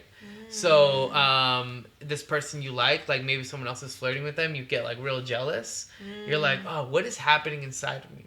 So in order to understand jealousy, you have to know that it's part of a projection. Both envy and jealousy are about projecting an insecurity, right? That's why they're so similar in nature.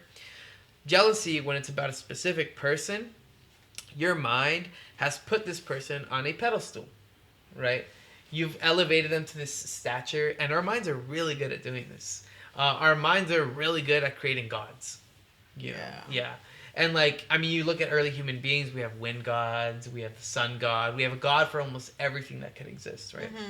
And they function from a form of jealousy. What is this power that this person hosts that I do not have, right? So there's a comparison there's that my insecurity that I don't feel as strong or as good enough or whatever it is. Articulate that insecurity inside of you, and then see that that's something you're projecting on this person, right? So sometimes when it's like a loved one, I'm just gonna use the same example I did, like being flirted with. It might come from our own insecurity that maybe we don't feel good enough, that we don't feel like we look good enough, or we don't have enough charisma, or we don't have enough wealth to attract, or whatever. It can range in that, but the range and what you pick to be jealous about comes from your own insecurity. Yeah, but that's like the difference between both. Yeah, you see how it plays for you? Yeah, I'm jealous. Yeah. I knew Me that. too. I'm a Scorpio. Me too. Yeah. Oh, okay. I'm hella jealous. And I feel like I've struggled with that my whole life. Because I make it's always very personal. Like, I can deal with envy. And I think I often do deal with it that way, where I'm like, just go compliment them. Yeah. And I find connection. When I feel envy come up, I often find connection because I lean into it. But jealousy's harder. Because it's often something that hits a lot. Yeah, deeper. Exactly. It's like burning. Yeah. You're like, I'm like, this is uncomfy. Yeah. So. Yeah, mix the insecurity with anger. Anger tells us about what we've been hurt by, right? So in the primitive sense, like another caveman punches you, you're gonna feel anger, right? Yeah. But anger is the result of being hurt. Right, and so mix that with an insecurity, you get jealousy. Yeah. Yeah. But yeah, I wanted to share a dream that I had. Yeah. Not the recent one, because I'm still processing what Your nesting dream? The nesting one. That was really intense. I mean, that was a week ago. I'm still thinking about, like, this is one that nesting dream hit like hard, Yeah. But this other one, I think. Kind of like properly expresses the degree of like how whimsical and open my imagination can be, and yet I don't know how I can interpret some of it, So I call it the Dream of Seven Doors. And this dream starts with me in space on a train. Right, so like there's like a big window next to me, and I'm like, I think I'm reading like a newspaper or something. Your classic train person, but this train is like running through space, right? And as I'm like there calmly, I remember feeling this really intense feeling that something went completely wrong, and I was like, whoa! I look up, and I see like in this like suit, this like demon. It's like silhouetted demon, hat on. We both got hats on. It felt like what I was wearing was like in the 40s, like some khaki suit, kind of thing, or whatever. But yeah, this demon like looks at me, and they look at me with these like piercingly evil eyes, and I can immediately recognize that they're evil. And so, as soon as we lock eyes, the demon runs to like the cart behind me, and I remember like putting my paper down. And I turn around, I'm like, fuck, okay, like, I have to go catch it. Like, I don't know, I was, like, in this mindset where, like, this responsibility just clicked in, and it was up to me. And so, I got up, and I ran to the cart behind, and I could see him, like, keep running down to the furthest cart. And I just followed him, like, we're just running cart after cart after cart. And then I remember, like, I ran outside to the last door, and I walked. You know how like trains have that like one space at the last cart where you can just look before it connects to. Yeah. So I had run out to this like little balcony-ish area, and it wasn't there.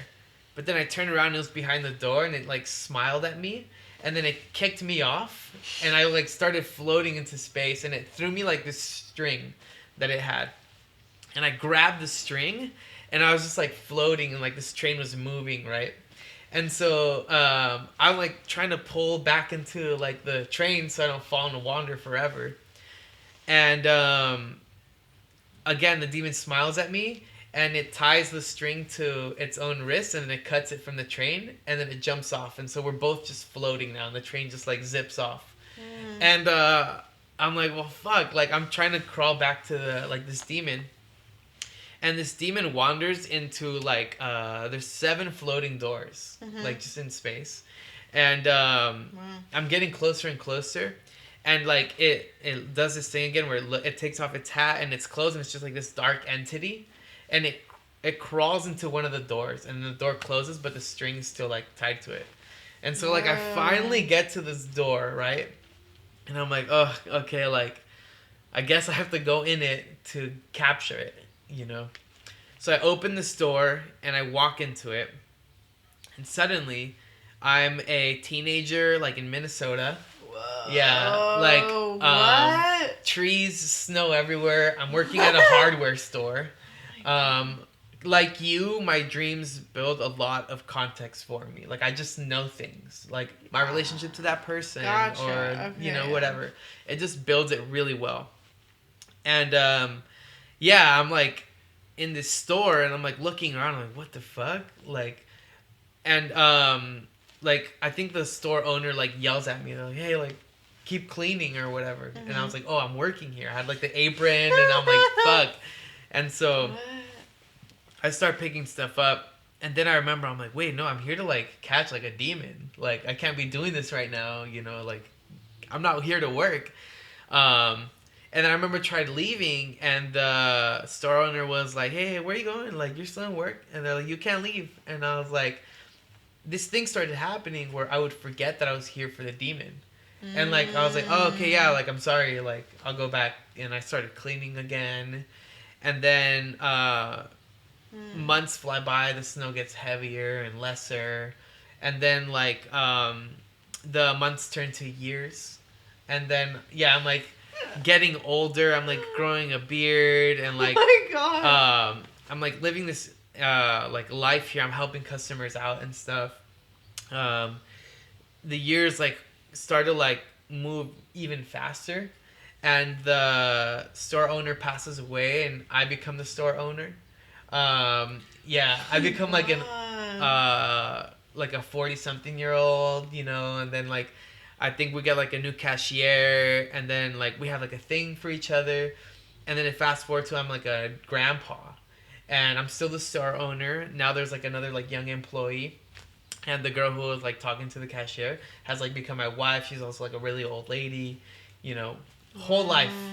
And I remember like it felt like I almost zoomed to that last like moment, and I'm like this old man, and like someone is like, oh, they asked for my help, and so I go over there and they're like, oh, where's like this one nail? And I was like, oh, it's like in that area, and they're like, okay. And then I go back to my broom and dust, what is it, duster? Yeah. No, not a duster. The dustpan? Dustpan. Yeah. Get the dustpan. I'm like putting it in. Uh-huh. And I remember like my heart throbbed, and I was like, oh, like what is that? And like it did it again, and then I start like collapsing. I start like trying to hold on to like the shelf, and I just keep falling to the floor. And then I fall on my side, and I see like someone running toward me, and I die. And then I wake up and I float out of the door in space. And then the demon's like looking at me already next to the second door, and it crawls into that one, and it draws me in there. Oh, and I live 7 different lives in each of these doors. I don't really remember. Oh, you dream like. Yeah, I had to go through each of the doors in order to, like catch this demon, and yeah, I'd like live a whole life in each door, come out, and have to do it again and again. It just felt like years. And then I remember like, in the last dream, I like forgot why I was like in each one. I'd like slowly forget that I was supposed to be in there, and yeah, on that last one, like I remember just like I forgot what I did, but I think I went to sleep in that dream, and then I woke up for real, and I was like, fuck, like I'll never know where that demon is.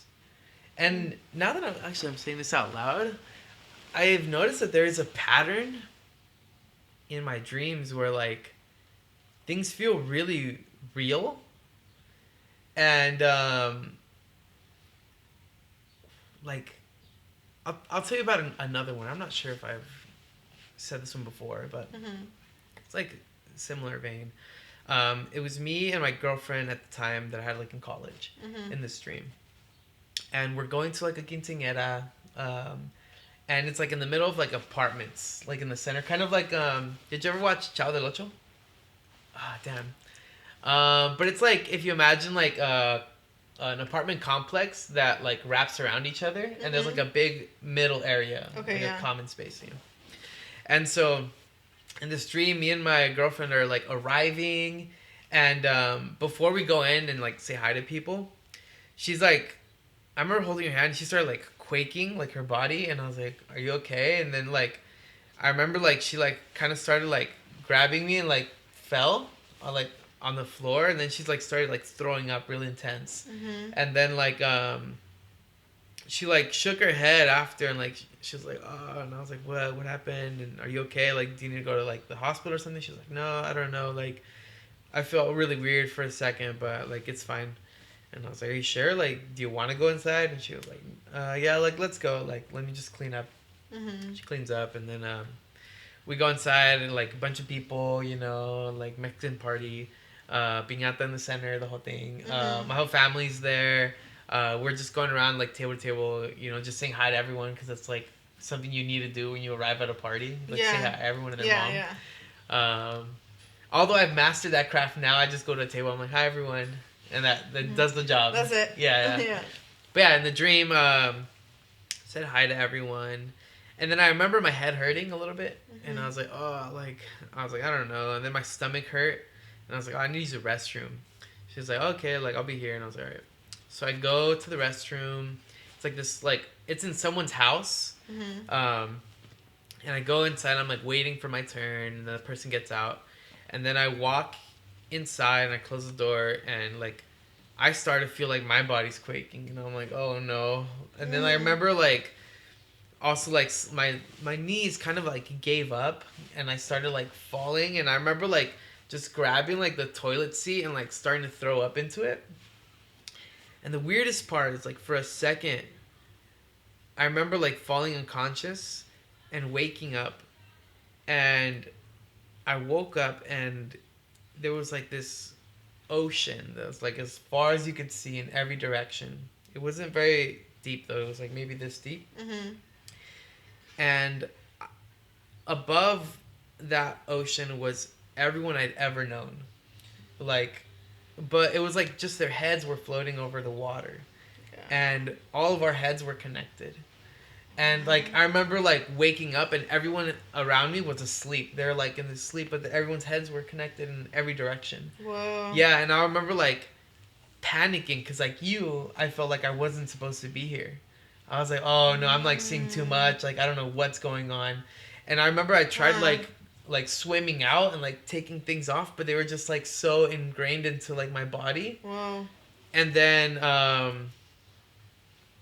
I wake up in the dream again, and I'm like, I've thrown up everywhere. The door's open. All my family's in there. They're like, "Are you okay? Like, you were shaking a lot and stuff." And I was like, whoa. I don't know what I just saw. And then I remember someone came up to me and, like, shook me. And then I woke up in real life. And it was, like, 3 a.m. And I was like, why did I dream that? You know? And this was years before I'd seen The Matrix or heard anything about it. Oh, yeah. The Matrix is another one of those weird dreams. Yeah. It's almost like even though the setting was really panicked, the visuals kind of comforting the way I was picturing. Like you and everyone you've ever known connected. Yeah. It's kind of beautiful.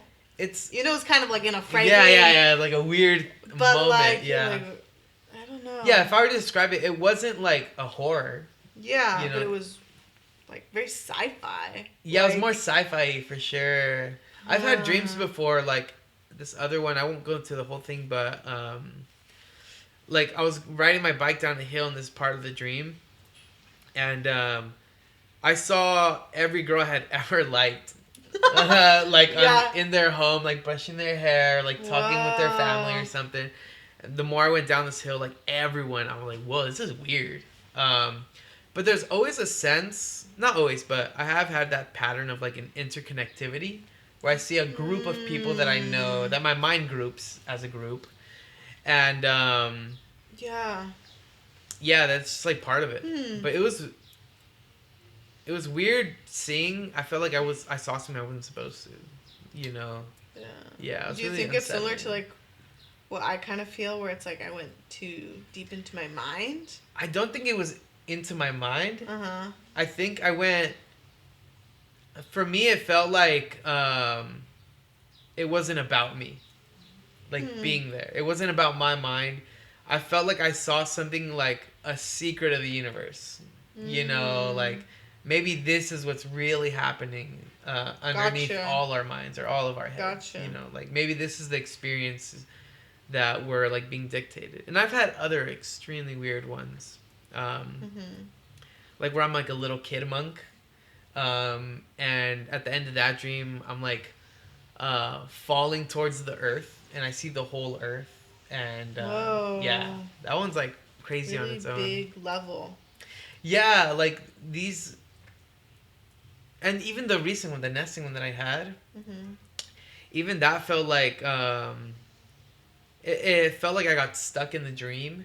And I was like, really trying to get out. And I was lucid the whole time. I knew I was awake. Right. And I was trying to find my way out.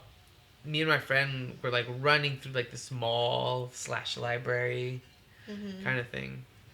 But, yeah, I don't know. A lot of, like, things that I interpret as, like, possibilities of, like, what's really going on, but I'm never really sure.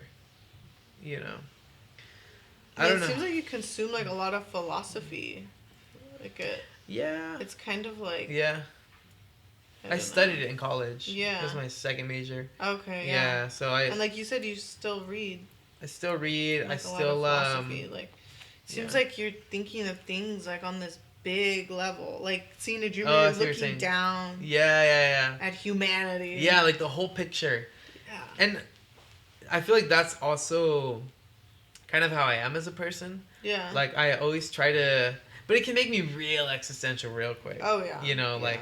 Not knowing why I'm here, not knowing how the whole picture functions. I'm too consumed in that sometimes, you know. In the big picture. Yeah, like trying to make sense of things. But recently I've started to understand that that's like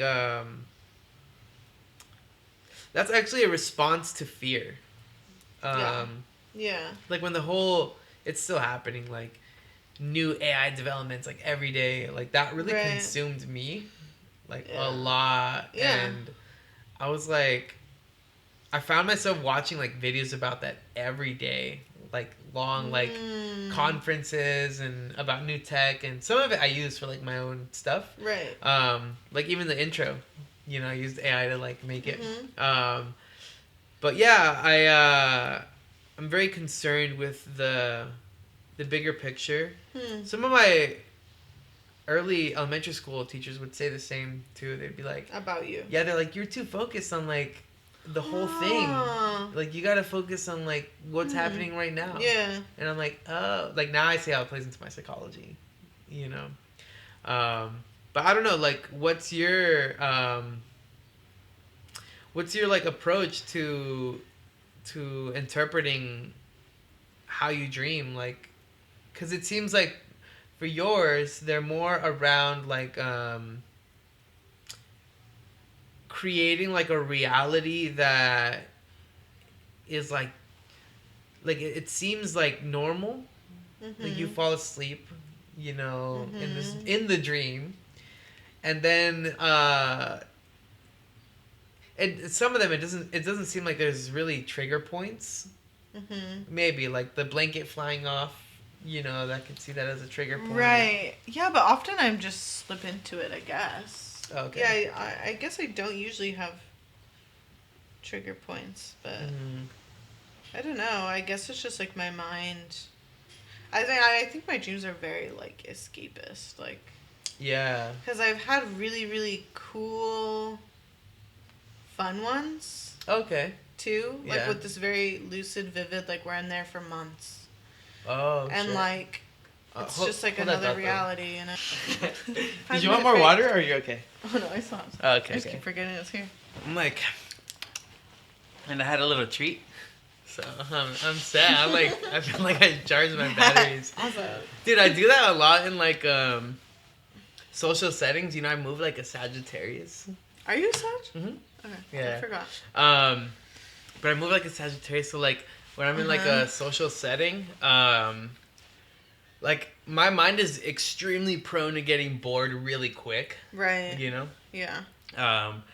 And so yeah, when I'm like at a party or something, like I'll be chatting with people.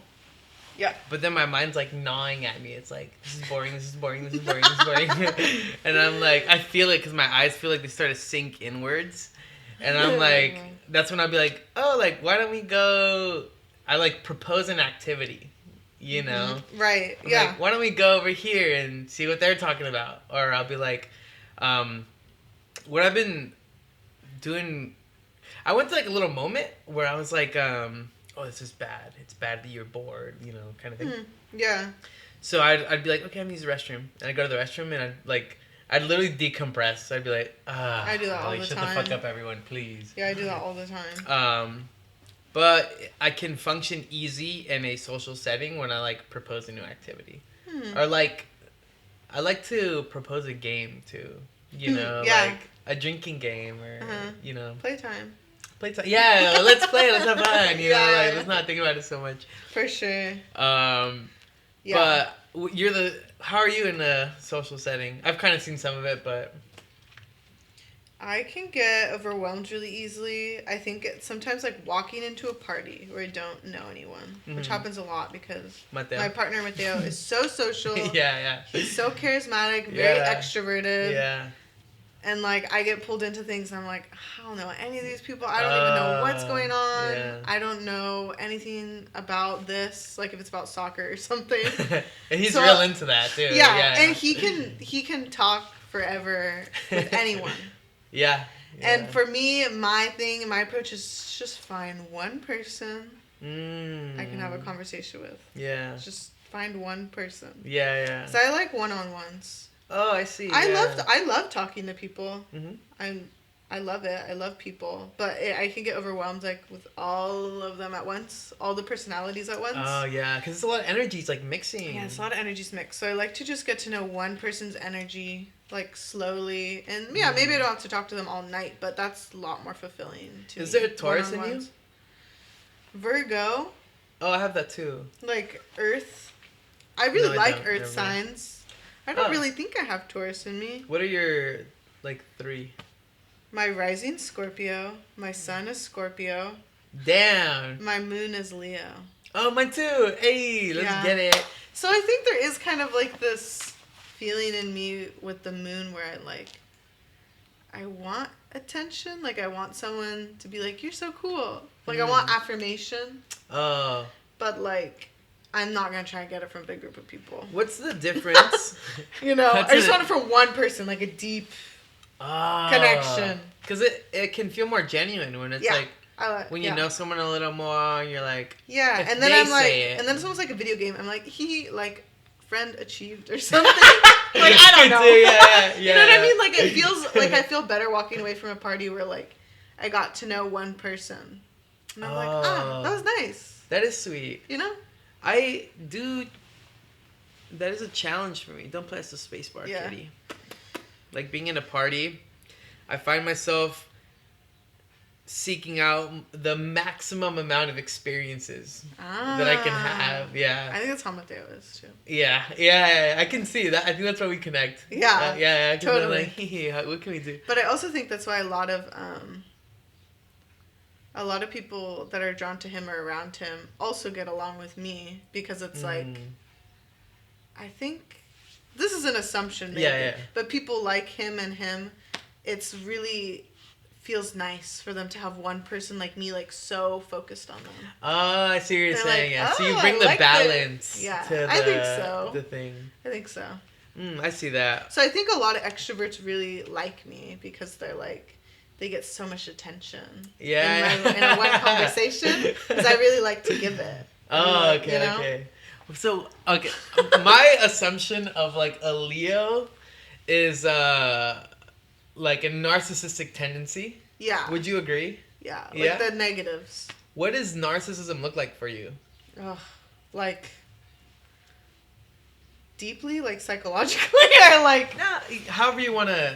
I don't know. Like whenever I hear that word, like, a narcissist, like, someone that's, like, selfish to such a big fault, they hurt other people. Okay. But, like, just, like, selfishness, I guess, just people that are, like, mm-hmm. really concerned with themselves. Like, they look more inward. I think, this is the way I see it. Yeah. It's, like, narcissism is the way I see it is, like, it's more pronounced in some people. Yeah. But in my life, it's, like, a tendency. Like, it can happen. You know, totally. Everyone yeah, can yeah. have I that think moment. everyone can have those moments. So when you have your moments, like, what would that, like, look like for you? Like a moment of narcissism? Mm-hmm. Like, when you're, like... Oh, maybe I can see it, actually. Can I toss a guess? Yeah. When you want... like you said in the beginning, you, like, seek out calm, quality experiences for yourself. Yeah. Do you, like, draw boundaries with everyone? You're like, today, this is for... You're like, tell everyone, like, today is for me. Please don't talk to me. Kind of thing. Or... Yeah, I definitely do that. Okay. I don't even see that as, like... But that's not really narcissism. Yeah.